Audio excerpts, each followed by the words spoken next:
Welcome back to Nightly Nonsense, where we make some sense out of the nonsense. Listen, we're talking about this whole God sense thing. I want to wrap this up a little bit, right? I don't want it doesn't wrap up. It keeps going and going and going, right? What happens when the sense that God has made out of your nonsense, right, has you making tough choices, tough decisions, right? Again, I just having a conversation with some people and saying, listen, God doesn't give you the choice to love people from afar ever. That's a crock. Totally wrong. He doesn't love you from afar. Ever, ever, ever, ever, ever, ever. Don't buy it. It's nonsense, right? And you can tell me I'm wrong a million times. Like, some people are just toxic for us and we can't be around them. Give me a break. Do you really think that that's what God thinks? You want the God of the universe to look down at you and go, you're too toxic for me to be involved in? No. No, we love God. We love people. We love people the way that God loves people. Does that mean you go drink with people, smoke with people, lie with people, gossip with people, cheat with people? No, that doesn't mean that. But you don't love people from afar. One of my favorite stories about my grandmother is when she invited one of my cousins over for dinner, and he didn't show up.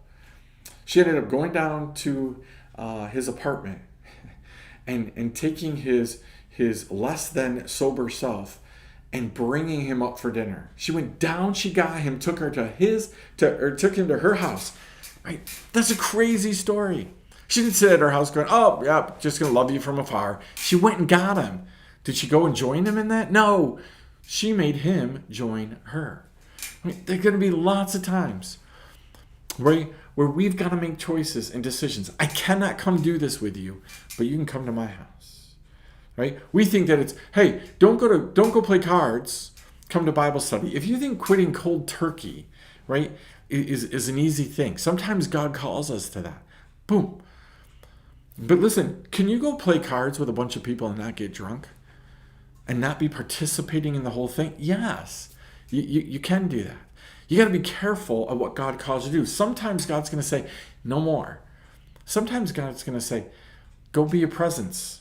Change it. You can still play cards. Don't drink. Don't do this. Don't swear. Don't smoke. Don't gossip. Don't talk badly about people. Don't hate.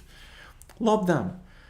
Somehow Jesus was able to do that. He said, well, he was God and I'm not. Somehow Jesus was doing that. And he said, you're going to be able to do greater things than me. We think that's just power, right? Healing people, all that stuff. How about if it's about presence? Right? What if it's about presence? So we look at things and we say, listen, I mean, we're going to have to make some hard choices when we start making sense out of the nonsense. Might not be able to go to this group, right? Might not be able to do this. Maybe we're going to have the people to our house instead of having to go somewhere else. But we got to figure this out, right? We got to figure out, what does God require when I start making sense out of my nonsense because of God? God brings God's sense in, and it's just things start getting cleared up. Might make some hard choices. Might not be able to be in conversations. Might have to start new conversations. Might not be able to be in places. Might have to be in the same place and be different. If God pulled all of the good Christian people out of everything, which is what we did in the 80s, you know what ends up happening? Schools go downhill, businesses go downhill, churches go downhill, all kinds of things. Right? There's a parable. Right? Wheat and tares. The good farmer plants a bunch of wheat. The enemy comes in, sows a bunch of tares, a bunch of bad stuff. Jesus, what the parable is, what was done? The farmer said, hey, let it all grow up together. We'll separate it at the end. You know, that's a principle of the kingdom, right? God's not going to pull you out of everything, keep you safe from everything. But you have to make sense out of the nonsense so that the nonsense doesn't pull you back in. That's what God does. So he directs us now in our sense. Most of God's sense is just letting God direct you and you being obedient.